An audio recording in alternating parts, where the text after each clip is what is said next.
Gugu, how important is this 10-point check when you're going away on vacation? I must say it's actually extremely important that you do a 10-point check on your vehicle, especially when you're doing a long distance. But we stress to people that they actually should do it on a regular basis to ensure that their vehicle is obviously in working condition. If we kick off for the front end, make sure that the light bulbs are all in good working condition by making sure that obviously they're all working. The other thing is indicators. On your right hand side, when you indicate, you can see that it is on. It even showcases on the mirror as well as on your left side as well. Gugu, what's the second point on our list? Second point is all the heart of the car, the engine bay. So what I always suggest is, again, ensure that everything is in working condition, such as water for your windscreen. Very critical, because what happens is if your windscreen gets dirty or while you're driving as well and it's raining, you need to clear up and clean it up. Second thing is other fluids in the car. You've got obviously the water that runs through the water system, and then most critically your oil.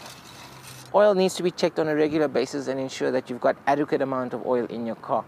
That way you don't get stuck out there and end up damaging your engine. Gugu, what's point number 3 on our checklist? Point number 3, very critical aspect actually. It's the visibility around your vehicle. More importantly, the front end of it. Obviously the windscreen is where you look forward, going forward, and obviously what you see, it's where you actually are going and the direction of travel. And therefore, if you have a windscreen that's got cracks and stone chips and everything, those actually may be able to hinder your progress in terms of what you see ahead. So the other thing that's very important that we need to check is the wipers, and ensure that they're actually in working condition and that the rubber blades are actually very good, in good nick. But at the same time, we need to make sure that the washer is actually working and actually spewing water correctly. So maybe if we step away and let's see if this one is in working condition. So are we done with point number 3, visibility? Not quite. In terms of visibility, you need to ensure that all your windows on the side of the vehicle are all in good nick. In other words, no broken windows, nothing obstructing visibility.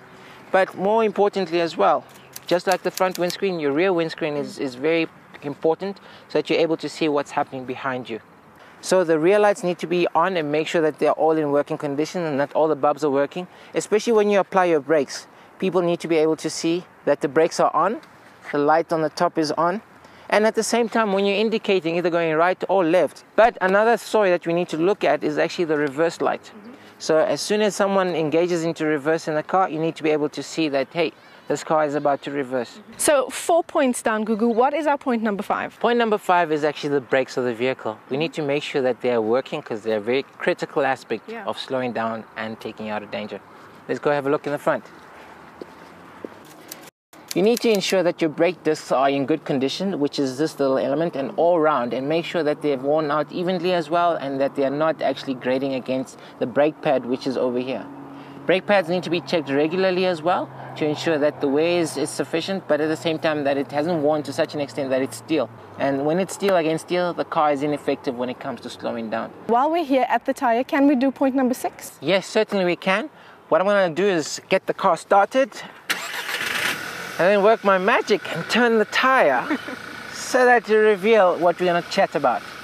Most important thing about a tire is the tread, and that you make sure that you've got enough tread in order to obviously disperse the water when you're traveling in wet weather conditions. And how we check that you ensure you've got enough tread is we use a tool like this to check that you've got enough tread wear to actually continue in your journey. So in this case, we've got about actually 1.10 worth of millimeters of tread over here. Okay, point number 7 on our list is the body panel. I think it's very critical that all the panels on the car fit in correctly and that they're not loosely jointed together. And, while you're driving, you don't want anything actually flying off or falling off. Point number 8 is that we need to ensure that all the warning lights on this vehicle are actually in working condition. So in other words, when you put on your car, obviously you get all the lovely warning lights, and as you see, they all switch off eventually. If there is a warning light that you see there, have it checked out. It is critical that you sit correctly when you're driving your vehicle at all times. It should be just appropriate for your height, okay? So in my case, I sit quite low, but at the same time, I need to be able to reach the pedals quite well. I need to ensure that there's a slight bend when it comes to the knee. It shouldn't be straight. Next point is the reach on the steering wheel.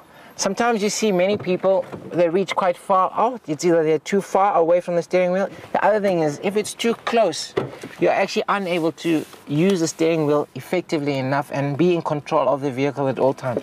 So the best thing is to ensure that when you put your 10 to 2 position, which is that, that you've got a slight little bend over here. Last point is the safety belt. People don't actually make use of this device, and it's very critical, because if you don't using a safety belt, then you actually get thrown out of the vehicle in case you're in an emergency. But it also helps to keep you in place in terms of your seat. So in this case, you need to wear the safety belt correctly. There's a height adjustment on the side in most cars that you get these days. It needs to fit in snugly between your shoulder as well as your neck, so that when it's too high, if it's too high, you end up actually strangling yourself and it doesn't slow you down. If it's too low, what happens is you actually end up missing. It doesn't actually do anything for you. So what's critical, it needs to be square in the middle so that it actually slows you down. 20 minutes is all it takes to go through these simple 10 points. A vital check that will make all the difference. Michelle Craig, Johannesburg.